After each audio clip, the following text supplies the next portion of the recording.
Azad Samaj party और Bhim army का धरना, राष्ट्रपति के नाम सौंपा ज्ञापन। आजाद समाज पार्टी और भीम आर्मी ने विभिन्न मांगों को लेकर एक दिवसीय धरना प्रदर्शन किया। प्रदर्शन के बाद कार्यकर्ताओं ने जिलाधिकारी आगरा के माध्यम से महामहिम राष्ट्रपति के नाम ज्ञापन सौंपा। इस दौरान बड़ी संख्या में पदाधिकारी और कार्यकर्ता मौजूद रहे।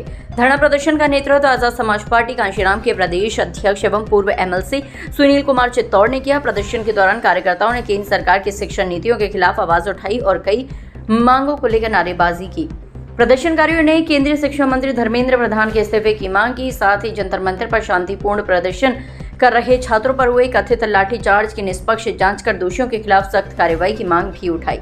ज्ञापन में ये भी मांग की गई कि शिक्षा विरोधी नीतियों का विरोध करते हुए रामपुर स्थित जौहरी अली विश्वविद्यालय को ध्वस्त करने के संबंधी आदेश को तत्काल प्रभाव से वापस लिया जाए। प्रदर्शनकारियों ने कहा कि शिक्षा और छात्रों के हितों की रक्षा के लिए सरकार को सकारात्मक कदम उठाने चाहिए।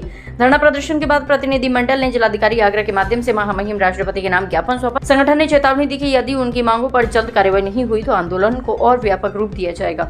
आज जो ज्ञापन है, 3 मुख्य बातें हैं जो रखी गई हैं आज ज्ञापन के अंदर। पहली मुख्य बात है कि जो पुलिस प्रशासन ने सिविल ड्रेस में आन के हमारे नौजवान युवा साथियों पर डंडे बरसाए और उनको बेरी तरीके से मारा। हमारी जो बहनें वहाँ पर प्रोटेस्ट कर रही थी, उनके प्राइवेट पार्ट्स पर जो है उन्होंने मारपीट की।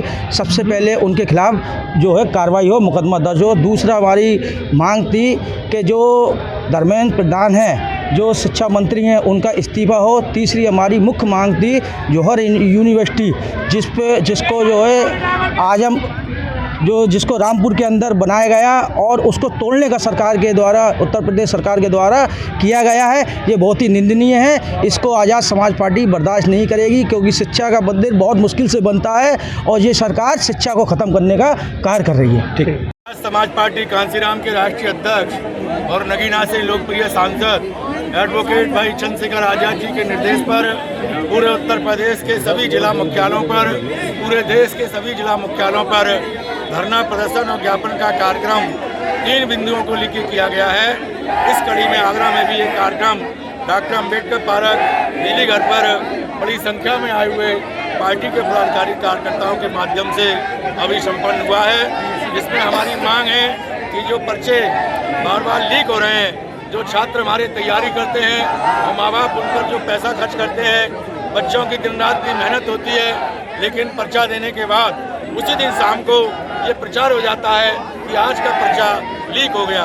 इस प्रकार से 2014 से लेकर अब तक 94 बार पर्चे लीक हुए हैं। इसके विरोध में पूरे देश के छात्र लगभग 10 लाख की संख्या में 20 तारीख को जंतर मंतर पहुंचे। वहाँ बच्चों ने अपनी बात को रखना चाहा तो गृह मंत्री जी के इशारे पर बच्चों को लाठी मार के, उनको आंसू गैस चढ़ा के, उनको बुरी तरीके से मारा पीटा गया और कतरने का काम किया। ये बच्चों का संवैधानिक अधिकार है, शिक्षा लेना, रोजगार लेना, ये संवैधानिक अधिकार है। इस संवैधानिक अधिकार से बच्चों को वंचित करने वाली सरकार के खिलाफ हम लोगों ने ये धरना प्रदर्शन और ज्ञापन का कार्यक्रम किया है। साथ ही साथ जिन पुलिस कर्मचारियों के द्वारा, अधिकारियों के द्वारा बच्चों को मारा पीटा गया, हमने अपने मांग पत्र में ये भी मांग शामिल की है उनकी जांच करके उनके खिलाफ कार्रवाई की जाए। जो सादा वर्दी में भारतीय जनता पार्टी के लोग बच्चों को लाठी मार रहे थे, उनकी भी हमने जांच के लिए मांग की है कि उनके खिलाफ भी कार्रवाई की जाए। आज ये पूरे उत्तर प्रदेश में धरना प्रदर्शन है जो 20 तारीख को जो है दिल्ली में जंतर मंतर पर हमारे छात्र छात्राओं के साथ जो अभद्रता हुई है, लाठी बरसा है वर्तमान की सरकार ने, तो उसी को लेकर धरना प्रदर्शन किया गया है। नीट का पेपर लीक हुआ है, उससे जो है और उससे जो कई छात्राओं ने जो है ये आत्महत्या की है। तो इनकी मांग की है कि जो छात्र मरे हैं उनके परिजनों को 1 करोड़ रुपए की धनराशि दी जाए। और इसी के साथ साथ जो रामपुर में मोहम्मद अली जौहर यूनिवर्सिटी तोड़ने के फैसले वर्तमान सरकार ने किया है, हमारे राष्ट्रपति महोदय जी से भी निवेदन है कि वो इस फैसले को वापस लें, क्योंकि वो शिक्षा का मंदिर है।